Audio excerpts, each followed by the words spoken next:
My boyfriend has beef with his kid's mother and told me I can't come for Christmas but told me to leave the expensive gifts and my dog for his kids. Now I'm thinking the only gift he deserves is a breakup. Posted by you/AnySwimming2309. If you look at my post history, I, 37F, escaped a violent man a while ago and got back with an ex, 40M, who was cold but at least not violent. However, he is lazy and passive, and there was too much family drama. He has 2 kids, 8 and 10. Now, I am back in the drama. He also never told me he loved me, but that is beside the point. His kid's mom has always been awful to me, and he never stands up for me. We broke up when she screamed at me as I came with him to pick up the kids, threw me out, and he didn't say anything. It was literally my first interaction with this woman. There is no history that I know of. I don't recall ever meeting this woman, let's call her Susan, 39F, before I dated Phil, and to my knowledge, I have no mutual friends with her except my hairstylist, who is a nice woman. She honestly freaked me out, coming at me screaming during our first meeting. They have been divorced for 7 years, so it's not like it's new. Anyway, we are back together, and initially, I was invited to his Christmas dinner. I grew up in a cult and have no family since my disabled mother died.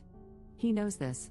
Now, Susan is insisting that he cannot see the kids at all if I am there, so he asked me to find something else to do on Christmas.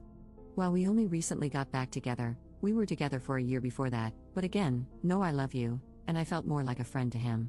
Sometimes, I wondered if he's gay and I was his beard. He doesn't drive, so he asked me to take him to the mall to shop for gifts. I bought expensive gifts for his kids. He wants me to take him grocery shopping, leave the gifts for his kids, and leave my dog so they can play with her, but then go away until they are gone. A friend kindly invited me over, so we are going to hang out, and now he says I am being dramatic and selfish when I tell him I am just going to get my money back for the gifts. Should I return the gifts or not? Edit. Thank you all for the kind comments, and really, the unkind comments were helpful in showing me what kindness looks like. To answer people's questions, I have only been free from my controlling, narcissistic mother for 4 years, even though we escaped the cult 10 years ago. So I am still really learning to cope. I am in therapy, but my therapist's focus has been to help me build and maintain relationships with people, so she tends to explain how to see things from the other person's perspective. Her suggestion was that I can leave but also maybe have empathy for Phil's lack of emotional intelligence and grow a thicker skin. I might need a better therapist. I was raised to believe I am worthless and don't deserve kindness. It has taken 3 years of therapy just to have the confidence to make friends and date at all. I told Phil that I am taking the gifts back, and he has been begging me to give him another chance. I am working on finding the strength to walk away. Relevant comments. Commenter. Who has primary custody of the kids?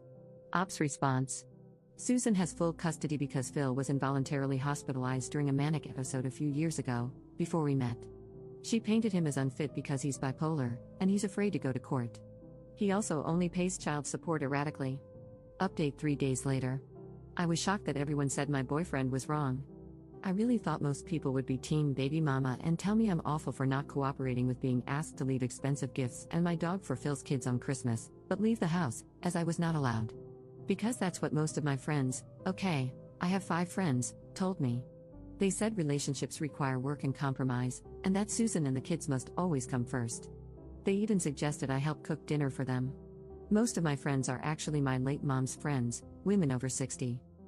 I started therapy when I was cripplingly shy, and to defend my therapist, it's only thanks to her that I stopped sitting alone in my house, totally isolated, and learned to connect with other people. While I appreciate the suggestion to be alone for a while, I have been super isolated most of my life, and dating again was actually huge progress for me that we worked on for months. I told my therapist that Phil crossed a line and that I don't want to save my relationship with him or my friends, I want to improve my self-esteem. Her emphasis has always been on avoiding isolation at all costs and learning to endure other people's imperfections. She agreed that this Christmas incident was really bad. I am still processing all of this. I am surrounded by people who encourage me to be a doormat, and I am still shocked by what others thought.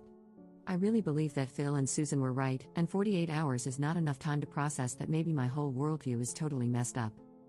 I went to my friend Mary's house and realized that she's maybe my only real friend. She didn't judge me, told me Phil is nuts, and we had a great time with her family. I left my dog with a neighbor since her oldest is nonverbal and can be unsafe with animals. I sent Phil a Venmo request for the money I spent on gas and gifts, and he paid it. Phil threw Susan out at 2 p.m. and begged me to come home. I got my dog back from the neighbor, took out the cheapest gifts, And he made his kids thank me and play with the presents, which felt very awkward as he tried to beg them to engage with me while they were on their phones. We hung out with his kids for an hour. Susan came back and refused to get out of her car. Now Phil is telling me he loves me, wants to marry me, etc. I don't know what to do.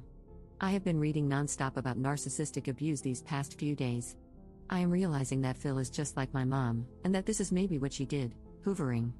But again, I am fighting to stop being totally isolated, which I was for years after leaving the cult. I had no friends, never dated. It's laughable how many people accused me of desperately needing a man. Phil is my first boyfriend, and we met when I was a 31-year-old virgin with no friends. So yes, being alone is grand, but I have been alone all my life and fought hard to stop wanting to be alone. Learning to talk to people outside of work topics, developing social skills, etc., has been a huge battle. I am not autistic, but I come across that way because after age 7, I was the only kid left in our cult/commune, and I have no social skills and prefer to be alone to an unhealthy degree. I don't know what to do. Maybe Phil grew a spine. Maybe it's hoovering. I'm standing up to him, though, and looking for new friends and spending more time with Mary, who said I am always welcome at her house. Second update 1 month later. If you recall, my boyfriend threw me out on Christmas because his baby mama wouldn't let him see his kids unless he uninvited me. He expected me to leave behind the expensive gifts I bought for his kids, take him grocery shopping, he can't drive for medical reasons, and leave my dog with them to play with. I have a history of social isolation and abuse and only have one friend my age, so I had no one to tell me how bad this was and no other social outlets. Phil arranged a small Christmas gift opening for me, him, and his kids. He finally told me he loved me and wanted to marry me. He then offered to let me move in with him but soon after asked me to buy a sofa. A few days later, I was out of gas, he got out to pump it but asked for my credit card. He wouldn't even chip in for gas, even though I drive him everywhere. A couple of weeks ago, I noticed that I was missing kitchen knives. My utensil drawer kept getting emptier. I have a cleaning lady and figured maybe she put them someplace weird because she spaces out sometimes. She's sweet but more ADHD than I am, which is saying a lot. They were in Phil's utensil drawer. He had been stealing utensils from me. For some reason, that was the last straw. Today, I blocked him. Edit. I confronted Phil about the knives when I returned his stuff. He had been taking pot brownies to work and eating them all day and needed my knives to cut them, then forgot to return them. So, on top of everything, he was doing substances at work. He took 1 or 2 each week and doesn't see the big deal. But I've also found empty food boxes in the cabinets where he ate everything and put the box back, so I think he's been stealing deliberately and will probably find more things missing. Edit 2. So apparently, this post made best of Reddit and also a YouTube channel. Questions and some lovely advice have come in. First, thank you for the kind advice and suggestions. I'm looking for a therapist who specializes in CPTSD. Sorry for the wall of text. Did I get the knives back? No, they are $10 worth of dollar store knives, and contacting Phil and risking him love bombing me when I am still fragile is not worth $10 of crap. He would probably lie and cause drama if I did, not worth it. I need to grow up/grow a spine/ I am so desperate for a man. I was raised to believe that I cannot survive on my own. This was taught to us by our leader, an older woman who preyed on lost younger women and ran a small commune. My mom told all her friends that I wouldn't make it on my own and that they needed to watch out for me. Every day, all my life, I was taught that I literally cannot safely exist independently. This is hard to deprogram when the same people are still in my life. Phil was one of the first people to befriend me and teach me life skills. He's not just any man to me but the person who taught me how public transportation works, how to drive, how services like trash pickup work, introduced me to pop culture, and didn't mock me. Therapist competence. One comment on r/best of Redditor updates opened my eyes. My therapist, whom I see twice a month because that is all my insurance covers, has no idea how broken my frame of reference is. I didn't, until Reddit pointed it out. She mostly treats people with BPD and tells me I'm catastrophizing and blowing things out of proportion when I complain that my boyfriend is cold or that a friend criticized my party in front of other people. But when I tell her, word for word, blow by blow, what someone actually did that I labeled as rude or cold, she often responds, that is totally unacceptable. I don't think I have explained to her clearly how bad these people have acted because I didn't realize how bad it was. I thought these were normal problems, so that's how I framed them to her, causing her to think I'm a whiny baby. How broken my frame of reference is. To those harshly judging, I had no exposure to mainstream media and had never been to a movie theater, on the subway, or on a plane until I was 30. People rejected me because I was weird and asked weird questions.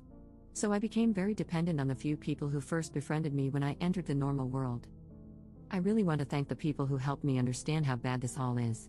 I don't know exactly where to go from here, but I joined a crochet group, and I'm getting a second dog.